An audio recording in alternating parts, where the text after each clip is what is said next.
The rising inequality and growing political instability that we see today are the direct result of decades of bad economic theory. It's time to build our economy from the bottom up and from the middle out, not the top down. Middle out economics is the answer. Because Wall Street didn't build this country. Great middle class built this country. The more the middle class thrives, the better the economy is for everyone, even rich people like me.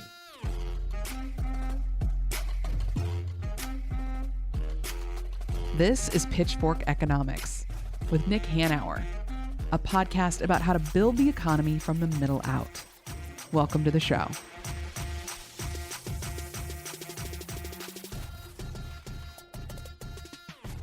It's tax season, Nick, and I like to get out ahead of it. I did my taxes recently. It took me, I don't know, maybe an hour. Because unlike you, my taxes are relatively simple. Yeah. These days, standard deduction, so I'm not itemizing. W-2, because you employ me. Yeah. And I would have paid a little. It's different. It used to be that I would get a little bit of a refund, but I got a nice little tax credit from the was it the Inflation Reduction Act for I installed a heat pump this year. Oh, no kidding. So there you go. Yeah. So I got a couple $1,000s back from that, which it means I'll get a little bit of a refund this year. How about you? How are your taxes going? You got TurboTax pulled up? No, I have no. I don't have a clue. I think we have to file in most of the states because the entities have presences in all the states, and no, it's a pile of paper that's almost a foot thick by the time it's done, and I don't understand how it works. But what I do understand is that the Trump tax cuts substantially benefited me and most likely did not benefit you at all. Nope. And that's the subject of the podcast today, because we have one of the country's most informed tax policy experts to chat with us. Samantha Jacoby is a senior tax analyst with the Center on Budget and Policy Priorities. Consequently, before she did that, she practiced tax law to international tax firms in New York and Washington, D.C., so she knows her business. And I read, and I think we'll put it in the show notes, her recent testimony to Congress on the Trump tax cuts that are expiring in 2024 and why we should either massively reform them or let them all expire. Because what's really clear, and I know you know this, that the 2017 Trump tax cuts, some of which are permanent, those are the big tax cuts for corporations, big corporations, and some of the tax cuts for rich people cost the country trillions of dollars in tax revenue, trillions, yes. and provided none of the broad economic benefits that were claimed. As you and I remember so vividly, Trump and Paul Ryan promising all Americans that the average American would get a $4,000 raise because of all of this, promising that these tax cuts would pay for themselves, promising massive increases in GDP growth, job growth, et cetera, and literally none of the benefits materialized. But the deficits materialized. Uh-huh. And certainly the benefits to rich people materialized. Well, that's clearly we have to blame Social Security and Medicare for the exactly. budget deficit and have to take that pound of flesh. You'd still have to pay your deductible before when they take out your pound of flesh. That's right. But what many listeners may not know is that these tax cuts all expire in 2020. Or no, they don't all expire. The corporate tax cuts have been made permanent, but because many of the tax cuts expire in 2025. This requires Congress to reenact them and for the president to re-sign them at that point. So it is obviously going to be a point of massive negotiation. And that creates a big opportunity to right some of these wrongs and straighten some of this nonsense out. You would love to believe that Congress could be functional enough to reform the whole thing. That's unlikely, but I do think... Either way, Nick, assuming we still have a democracy in 2025, there's going to be a public debate over this because there's going to be a battle in Congress one way or the other. So it's really great to have Samantha on to explain to us what is at stake here in the coming year.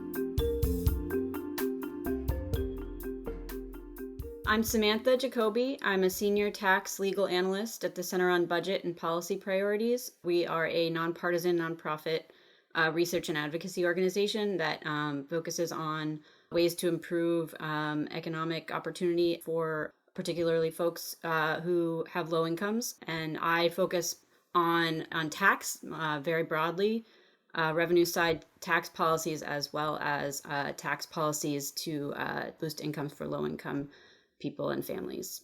You know, you've got two people here asking you questions, one of whom benefited greatly from the Trump tax cuts of 2017, and that's not me.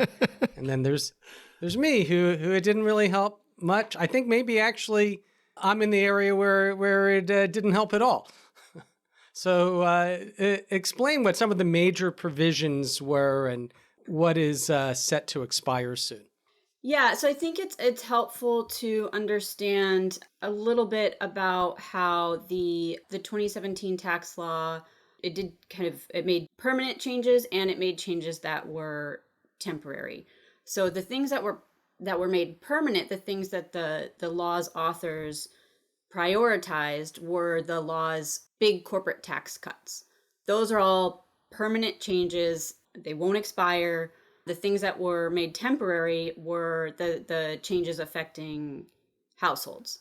So a few of the things that are set to expire in 2025, there's a lot in there. I'll just go through a few of the provisions. The law cut individual tax rates sort of across the board, including the top tax rate that applies to people who have incomes over $600,000.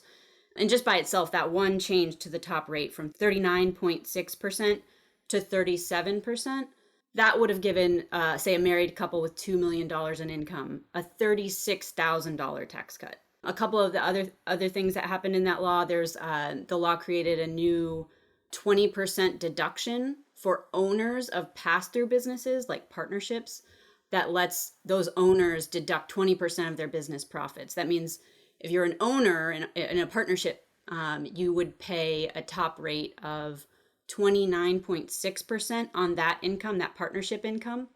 But if you're an employee doing the exact same work, but you're not an owner, you pay a top rate of 37% under the law. The law also cut the estate tax, doubled the amount a wealthy person can leave to their heirs without paying estate tax. So for the few estates that remain taxable after that change, that's a $4.4 million tax cut per couple. The law also made some changes to the alternative minimum tax, or AMT, made far fewer households subject to that. Those are all changes that mostly affected sort of higher income affluent households. There were some changes that affect lower and middle income households. I think those changes often offset each other. So some changes like increasing the standard deduction, increasing the child tax credit, those things benefited many families, but then other changes increased their taxes, with the end result sort of on net being modest tax cuts compared to very large tax cuts for those high income people. Can you put some numbers on this a little bit? So in total, how much did it cost the country? These tax cuts cost the country? Yeah, so the Congressional Budget Office, CBO, in 2018 estimated that over the 10-year budget window, that's how budget estimators, they work on 10-year windows. Over that 10-year window starting in 2018, the total law, including both the permanent corporate tax cuts and the individual tax cuts, would cost $1.9 trillion over that 10 years. And then, if you take the expirations, let's say they're all extended, that's going to be another, on top of that original 1.9 trillion, 3.5 trillion over the next 10 years. It's just important to note that 3.5 trillion I just mentioned, that will be on top of any cuts that were made permanent, the corporate tax cuts. Wait, I've been told that tax cuts always pay for themselves. And Trump was promising that the average worker would get a $4,000 raise due to all of the growth we would see from that. Did that happen? So no, I think, that happens a lot. Proponents of this trickle-down economic theory have sort of consistently argued that cutting taxes for corporations and high-income households will boost economic growth and pay for themselves. Tax cuts plainly don't pay for themselves. I testified last year in front of the Senate Budget Committee, and all of the witnesses, both the witnesses who were invited by Democratic senators and the witnesses invited by Republican senators, all of the witnesses agreed the 2017 tax cuts did not pay for themselves. You mentioned that President Trump's Council of Economic Advisors said the corporate tax cut in particular would lead to a $4,000 boost in household income. That's been studied. There's really no evidence that cutting corporate taxes trickles down to workers in the form of wage increases. In fact, there's a recent study that found that workers in the bottom 90th percentile, so somewhere around $115,000 in income or below, there was no wage increase, zero wage increase from the corporate rate cut. And you see the same thing with like the pass-through deduction I mentioned before. Republican lawmakers said the deduction would create jobs, boost investment. There's no evidence for that either. And as I recall, there was zero impact on economic growth of any kind. Like if you look at the numbers, there wasn't more job creation, there wasn't more GDP growth, there wasn't more productivity growth, nothing. Yeah, that's what some early evidence found. I think the pandemic years sort of made it hard to study, but yeah, certainly it's not really been seen. Right. And again, I'm so surprised that when you cut a corporation's taxes, they don't pass those savings on to their workers through higher wages. It's, man, I guess I know nothing about economics. So what were the most egregious provisions of the Trump tax cuts?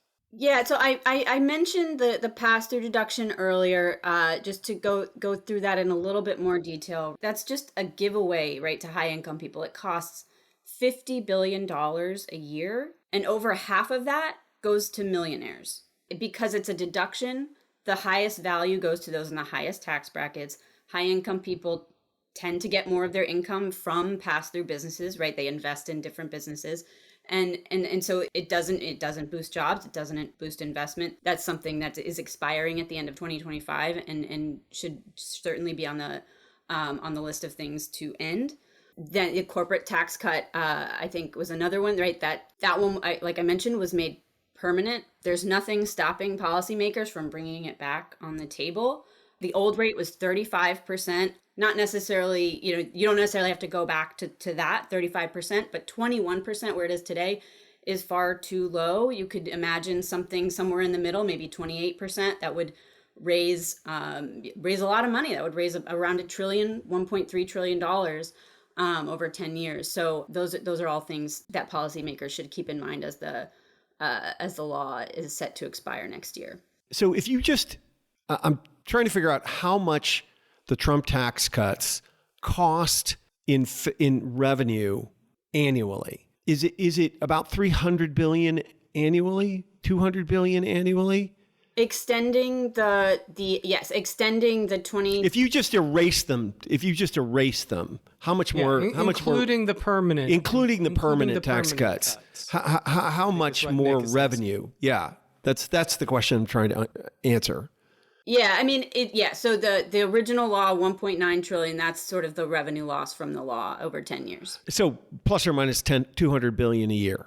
Yeah, the expirations on top of that is about 300 billion a year.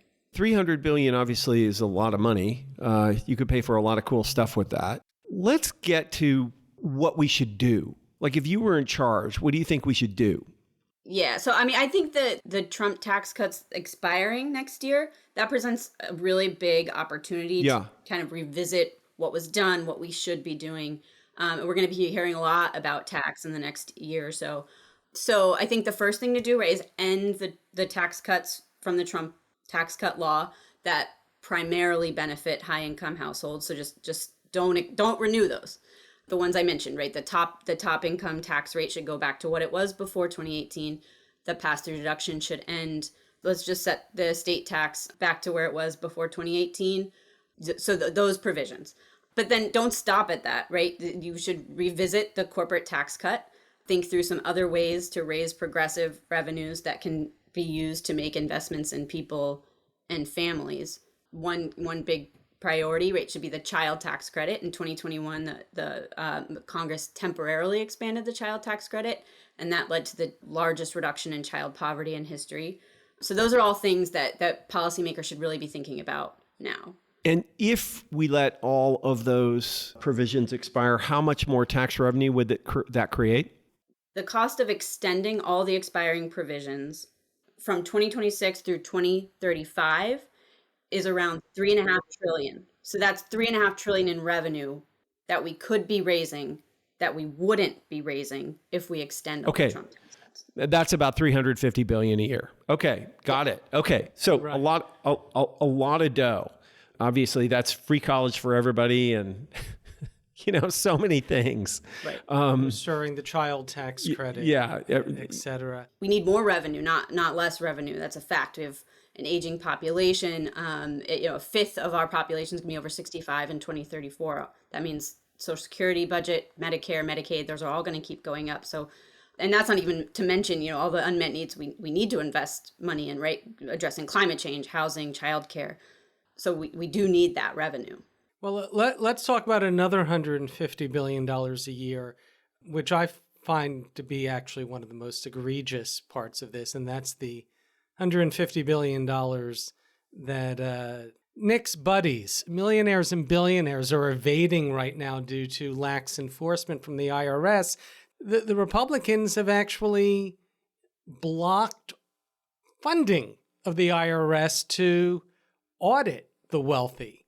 Was that part of the Trump tax cut, or is that a separate provision? Yeah, that's a good point. That actually happened. That started well before the 2017 tax law. The IRS budget was cut by 20% in inflation-adjusted terms from 2010 to 2020, and so that matters, right? When Congress cuts the IRS budget, the IRS loses staff.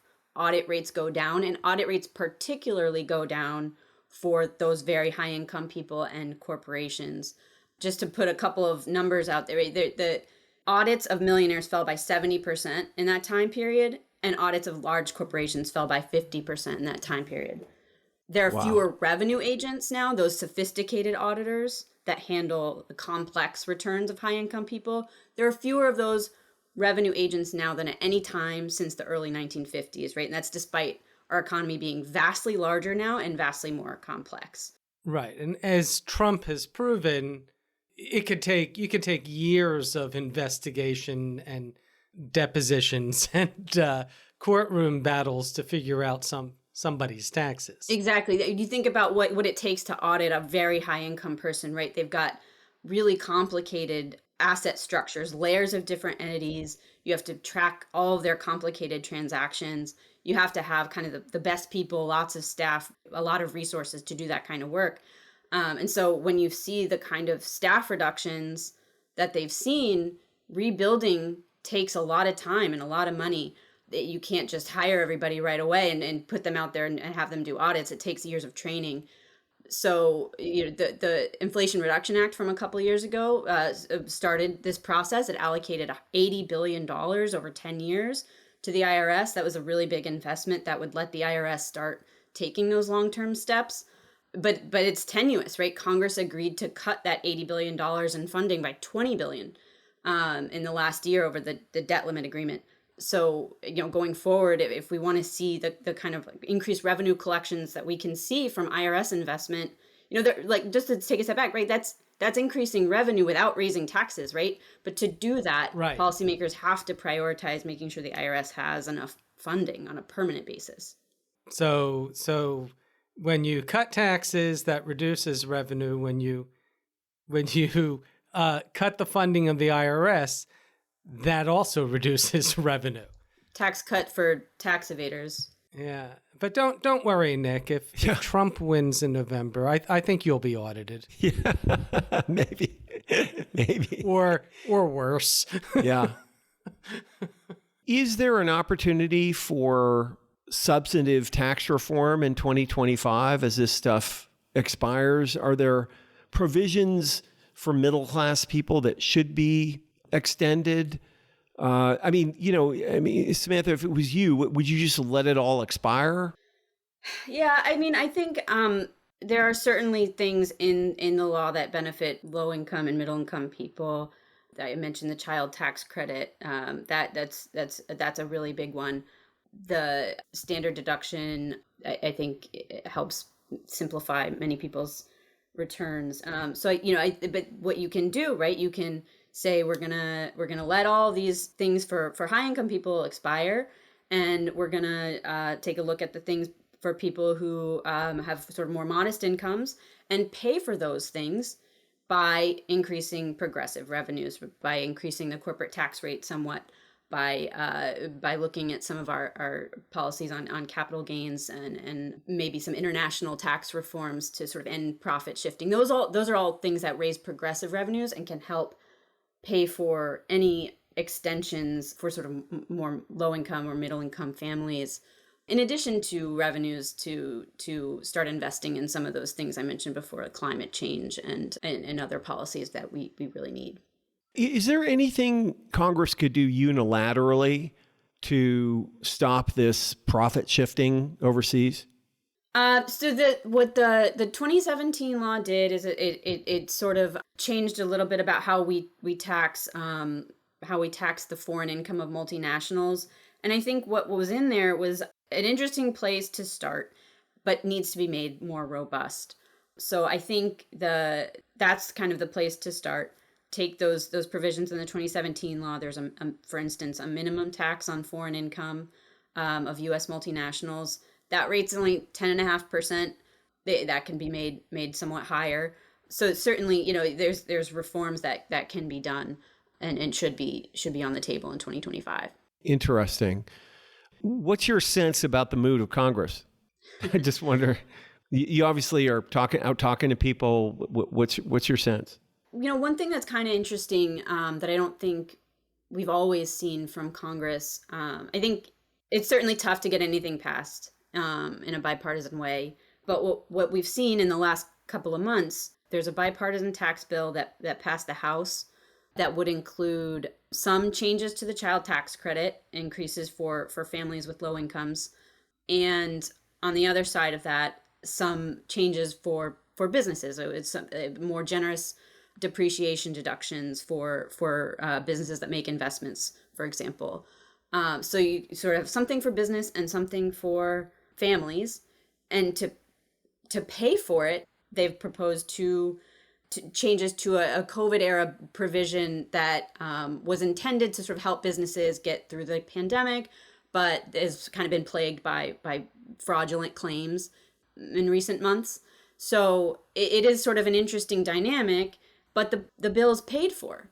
That hasn't always happened. So I think that's a good precedent, right? If we're going to extend tax cuts, those things need to be paid for. And that bill, I should mention, has only passed the House. It's kind of stalled in the Senate currently, but we're hopeful that it will move forward. Is there any part of the Republican caucus that is constructive on this issue? I think we're gonna try really, really hard to get Republicans on board with some of the things that we are proposing. Certainly, in terms of the child tax credit, there are Republicans that have been constructive, and I think there have been a few Republicans who are seemingly not so crazy about the big corporate tax cuts as well. So those maybe could be areas of potential bipartisan cooperation. But they're the party of fiscal responsibility, right? That's what what voters seem to believe. They trust Republicans more on the economy and on the budget than on Democrats. So you'd think they'd want a fiscally responsible budget instead of an extra $3.5 trillion of deficit spending. That's the hope. Do you think that tax cuts pay for themselves nonsense gets any purchase anymore? Or do people still say that, believe it? I mean, it's so discredited. Are we going to hear a bunch of that? Of course, we will hear some of it. But does anybody still believe that? Or I think you'll probably still hear some of it, but I think I think you're right. It's been discredited pretty widely, and I think most mainstream economists, policy people on both, sort of more conservative and more progressive sides, both sort of agree that generally tax cuts don't pay for themselves. I think that's been somewhat of a shift in the last few years. That's good. I don't know. It's hard to argue with a curve drawn on the back of a napkin. which is what has guided our tax policy for the past 40 years for some reason. I'm sorry. I'm just like throwing in sarcastic comments. That's right. For our listeners who don't know, that's a Laffer curve joke. Yes, the appropriately named Laffer curve. I realize this entire discussion, Samantha, I have not been helpful. All I've done is thrown in sarcastic comments because I find this whole conversation so frustrating. In fact, if I remember correctly, the CBO report on the Trump tax cuts said that it did not pay for itself. I mean, they passed that knowing it would create deficits, and that's what the Republicans have done all along. I don't think they've ever truly believed it. They just come in there, they pass these tax cuts, and it's part of their goal to Grover Norquist's dream of shrinking government down to the size where you can drown it in a bathtub. Yeah, that's just what we've kind of seen with these trickle down tax cuts. The giving windfall tax cuts to the wealthy and corporations doesn't generate broadly shared economic benefits. As you said, they don't pay for themselves. What it does is further enrich the people who don't need more help, and it adds to federal deficits and debt, and then we end up with less tax revenue, which limits our ability to make those kinds of investments that we really need to broaden opportunity and contribute to shared prosperity in a real way. And if I remember correctly, what we saw after these tax cuts were passed was on the corporate side was an increase in stock buybacks. Yep. Yeah. There was the highest number of stock buybacks ever right after the law was passed. Yeah. Surprise, surprise. Yeah. Well, Samantha, this has been fantastic. One final question. Why do you do this work? I mean, there are lots of reasons I do this work. I think it's fun. I get to read and write all day and talk to people like you. But I think, kind of more fundamentally, I think how we choose to raise and spend revenue as a country is ultimately an expression of our values. We're the richest country in the world. We shouldn't have the level of child poverty that we do. And we know how to fix it. We can do it through the tax code. And so I think, ultimately that's kind of why I'm doing this work and what I try to do every day. That's awesome. Well, thank you so much for being with us. Yeah, thank you for your service. I mean, yes. I can't imagine having to sit and testify before a congressional committee. It just seems like such a hopeless thing to do right now. Yeah. Well, thank you very much for having me. This was great. The question I asked Samantha at the end there about whether people still believe this nonsense about whether, tax cuts delivering growth and tax cuts paying for themselves. It's been so long since any of that was credible to me that I find it astonishing, so astonishing and so frustrating that we're still having these conversations. It will be interesting to see how those arguments are recycled in 2025, because there's literally no basis for this anymore. It's just such nonsense and lies. But even given that, the upcoming tax fight is going to be a tough one. Because at the end of the day, the people who are advocating for these tax cuts don't give a crap about whether they pay for themselves, don't give a crap whether they increase growth. This is just a money grab, a short-term money grab for the very rich and for the politicians operating at the behest of the people who finance their political careers. I think it's worse than that, Nick. It's worse than just a money grab. I think this is a win-win for that side. Because on the one hand, it helps to enrich the rich. Most of these tax cuts benefit the wealthy. But also, what it does is it impoverishes the government's ability to provide the services that people want and need. That's right. And so what that does is it destroys confidence in government and faith in the government, and further erodes our democratic institutions and norms, which is what the other side has been trying to do for the past 40, 50 years. Remember, this is, and I said it, I mentioned that Grover Norquist quip about wanting to shrink government to the size where you can drown in a bathtub. That's the goal of all this. I saw some study recently that showed that apart from the extraordinary one-time expenses of both the financial crash and COVID, where the federal government had to spend trillions to keep the economy from collapsing, and in COVID, oh my God, was it well spent? I mean, it really worked in terms of the misery it helped prevent. But apart from those one-time extraordinary expenses,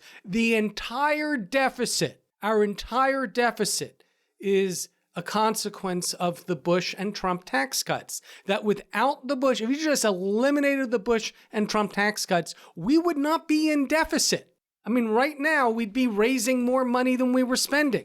Yeah. So incredible. When you hear the other side saying, oh, well, we need to do something about entitlements, those entitled people expecting the Social Security and Medicare that they've been taxed on for their entire lives, we got to cut that because, it's just too expensive. We can't afford this after we've got, $300 billion a year in tax cuts, mostly for the wealthy.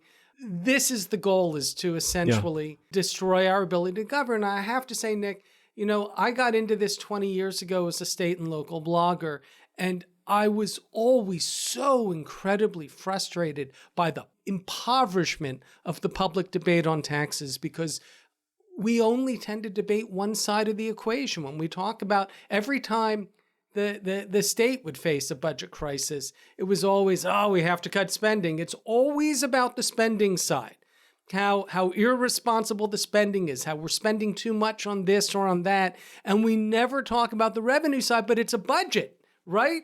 There's revenue and there's spending. And here we are again. So I don't know about you. You said you're hopeful for 2025? Well, I'm hopeful that we'll make some progress in 2025. Yeah. Well, first of all, we're hopeful that the Democrats will be in charge in 2025, so we can actually have a debate. And God, I'm hoping the Democrats, that if they are in control and they have a chance to do something about this, that they steel themselves to the usual trickle-down attacks. Yeah. Well, and one of the reasons I'm optimistic is that this group is the best we've had in a generation to do that. Not one policymaker in the Biden administration believes any of that nonsense. So I'm not worried about the Biden administration. I'm worried about the Democratic caucus. Yeah. And one final thing we did not talk about in this, Nick, which I think is really important, is how much these tax cuts, both the Bush and the Trump tax cuts, has exacerbated our crisis of economic inequality, because it widens that gap, and how dangerous that is for our nation, for our democracy. And, it's something that on the one hand, the Trumpists push for these tax cuts that exacerbate inequality, and then they go and they try to exploit the anger that creates. And so if we want a functional democracy, we need a more equitable economy, and you don't get that from a tax system that is allowing that gap to grow. Yeah, absolutely. Well, one thing's for sure, we're not going to avoid the fight. We're not going to avoid this conversation. It's coming. Again, assuming we still have a Congress in 2025. That's true. Who knows what will happen after this election? Again, if you want to read more from Samantha, we have provided a link to her congressional testimony in the show notes. Pitchfork Economics is produced by Civic Ventures. If you like the show, make sure to subscribe, rate, and review us wherever you get your podcasts. Find us on Twitter and Facebook at Civic Action and Nick Hanauer. Follow our writing on Medium at Civic Skunkworks and peek behind the podcast scenes on Instagram at Pitchfork Economics. As always, from our team at Civic Ventures, thanks for listening. See you next week.